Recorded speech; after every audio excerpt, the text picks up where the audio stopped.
ඔන්න එක ගමක යකින්නක් හිටියා. මේ යකින්නගේ වැඩේම අනිත් අයගේ ගෙවල් වලින් හොරකම් කරලා කෑම බීම කන එක. මේ යකින්නට මේක හරිම විනෝදයක් වෙලයි තිබුණේ.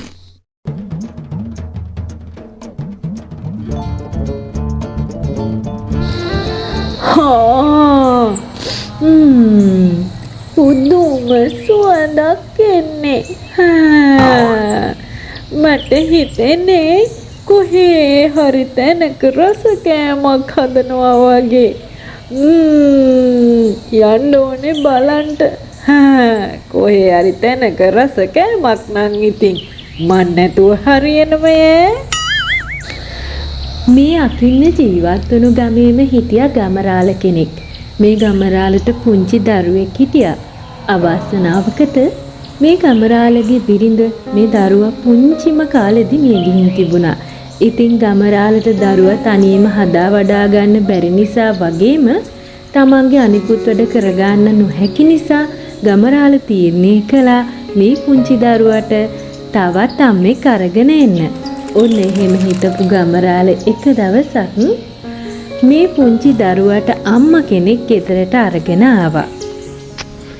ආමිනේ මං ඔහෙට කියලා මයින්ව එක්කගෙන ආවෙත් මගේ මේ පුංචි දරුවා බලාගන්න එක තමයි ඔහෙගේ එකම රාජකාරිය. මට මේ ගෙදර දොරේ අනිත් පැත්තේ මුකිරණක් කාරි නෑ. කෑම ඉවරටත් කාරි නෑ. මට මේ දරුවා බලාගන්න එක තමයි කරන්න ඕනේ ලොකුම උදව්ව. ඔහෙට තේරෙන්නේ නැති මං කියන එක නේද ආමිනේ? මොකෑ මට නොතේරෙන්නේ රාලේ? මම බලාගන්නම් මේ දරුවා හොඳට. මෙච්චර හුරතල් පොඩි එකෙක් කවුද බලාගන්නට බැහැ කියන්නේ? අනේ රාලේ හිතේ කලබලයක් නැතුව ඕන් ඔහෙගේ තියෙන වැඩක් කරගන්නට. මේ දරුවා බලාගන්න එක මං හරි කැමැත්තෙන් කරන්නේ. අනේ ඒක කොච්චර දෙයක්ද හාමිනේ. මට මේ වත්තේ පිටි කුඹුරේ වැඩ මේ දවස්වල මොකෝවත් කරගන්න බැරුවයි උන්නේ. මේ දරුවා බලන්න වැඩ කරන්න දෙක තුනක් කරන්න හැකියි. අනික මේ අත දරුවා දාලා තනියම යන්නත් බැහැ. දැන් ඉතින් හිතේ නිදහසේ මට වැඩක් කරගන්න හැකි.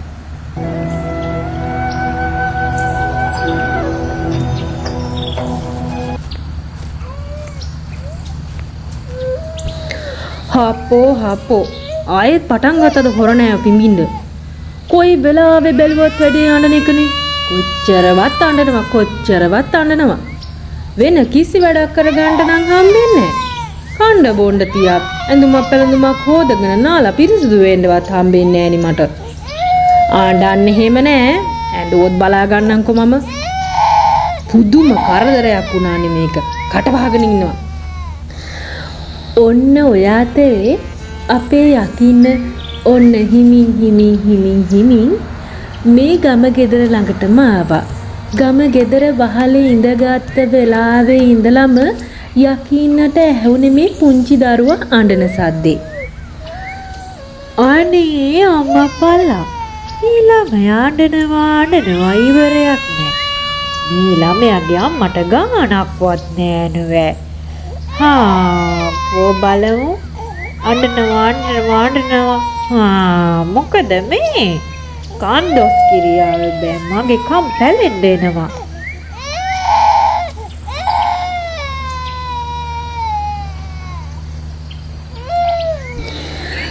අනේ ළමයෝ මොකටද අඬන්නේ ඔය හැටි? කොයාගේ අම්මා අනේ ළමයෝ අඬන්නේ හැමනේ. අනේ ළමයෝ අඬන්නේ හැමනේ. යකින්නගේ සින්දුව අහගෙන හිටපු පුංචි බබා මහා හයෙන් අඬන එක නතර කරලා hina වෙන්න පටන් ගත්තා. අනේ අපොයි මගේ සින්දුව එච්චරටම සතුටුද? මේ මනුස්ස පැටියත් hina වෙන්නේ. අනේ මොනා වුණත් ඉතින් මේ දරුවා hina වෙනකොට ආසාවෙ බෑ. යකින්න ගම පුරාම කෑම හොරකම් කරන්න ඇවිදින්න වගේම මේ පුංචි දරුවා බලන්නත් පුරුද්දක් කරගත්තා. දවසට එක වතාවක් හරි මේ පුංචි දරුවා බලන්න යකින්න එන්න පුරුදු වෙලා හිටියා. දවසක් යකින්න එනකොට මේ පුංචි බබා අඬ ඇඳෙන් බිමට වැටෙන්න ඔන්න මෙන්න හිටියේ. යකින්න පුංචි බබාව ඇඳ උඩට කරලා කල්පනා කරන්න පටන් ගත්තා. අකෝ මං එන හැම වෙලාවෙම මේ ළමයා අඬනවා.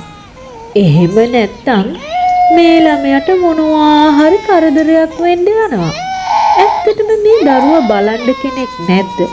මේ දරුවා මේ ගෙදර තනියමද ඉන්නේ? බලන්න ඕනේ මේක මොකක්ද මේ වෙන්නේ කියලා.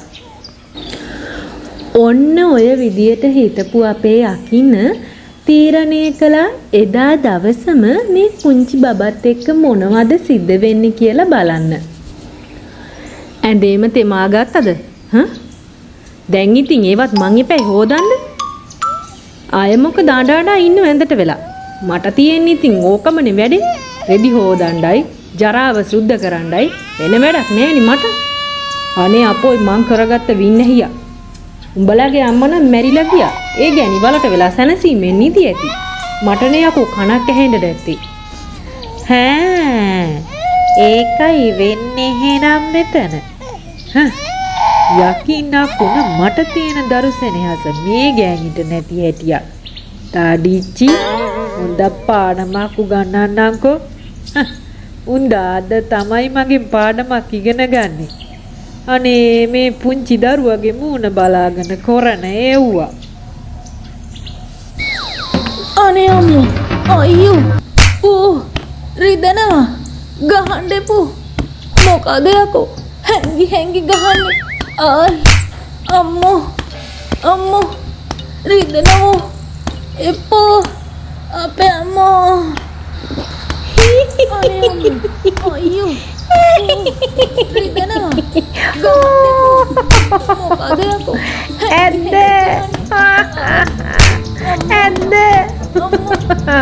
තව දෙන්නම් වංගුටි. අපේ අප්පෝ මගේ තුනටිය කැඩිලාද මන් දන්නේ. මොකද යකෝ හැංගි ගහන්නේ? උඹ දැනගනින් මේ කළු එතන කියන්නේ කවුද කියලා. උඹ මට පේන්න આવොත් කෑලි කරනවා. අය දෙකක් නෑ.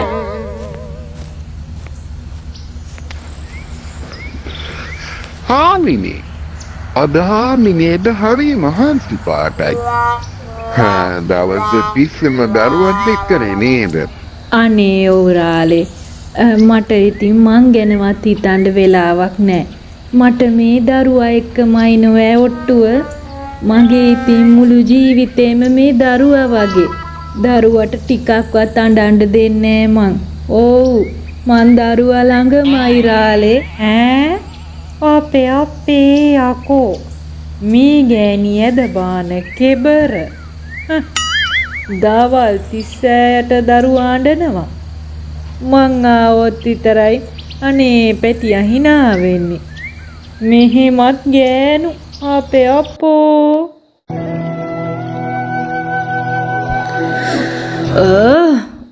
මේක අදත් පටන් ගත්තා කෑ ගහන්න. අපෝ පුදුම කන්දොස් කිරියාවක් තියෙන්නේ.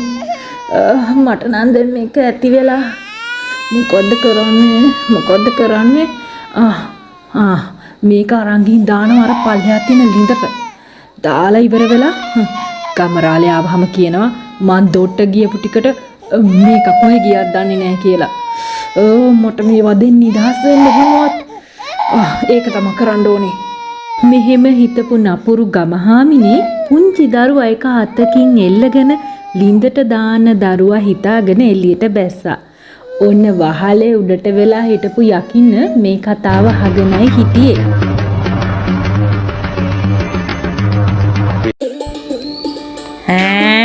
මොකද්ද ගෑණියේ කිව්වේ? උඹ හදන්නේ මේ දරුවා ලිඳට දමන්නද? එව්වා කොරන්ට හම්බෙන්නේ මේ මං ඉන්නකම්. දුවපිය යන්න මෙතනින් මගේ ඇස් දෙකට පේන්නේ නැති වෙන්න. නැත්තම් මං උඹව එක කටට ගිලිනවා. යකින්නට හොඳටම බය වුණු ගමහාමිනේ පස්සවත් නොබලා දුවන්න පටන් ගත්තා. ගමරාලා ආපහු ගෙදර එනකොට පුංචි දරුවා පිළ උඩට වෙලා තනියම hina වෙවි ඉන්නවා. ගමරාල කල්පනා කළා ගමහාමිනේ දොට්ට පිටටවත් ගිහින්ද කියලා. ඉතින් ගමරාල ගමහාමිනේව හොයලා බැලුවා. අපොයි මේ ගෑනු මිනිස්සයාට මොනා වුණාද? බැලුවා ඔහේ නෑ. මට පේන්නේ උන්දටත් දරුවා බලා ගන්නට බැරුව ගියාවෙන් ඇති. කමන්නේ මයි පුතේ. මමයි මයි පුතයි ඉමු ඉතින් ඕ. ඔන්න ඉතින් අදට ගිහින් එන්නම්. ආපහු අලුත් ලස්සන කතාවකින් මුණ ගැහෙමු. ඔයා මගේ channel එකට අලුත් කෙනෙක් නම් channel එක subscribe කරන්න වගේම ඔයාගේ අදහස් ලියන්නත් අමතක කරන්න එපා.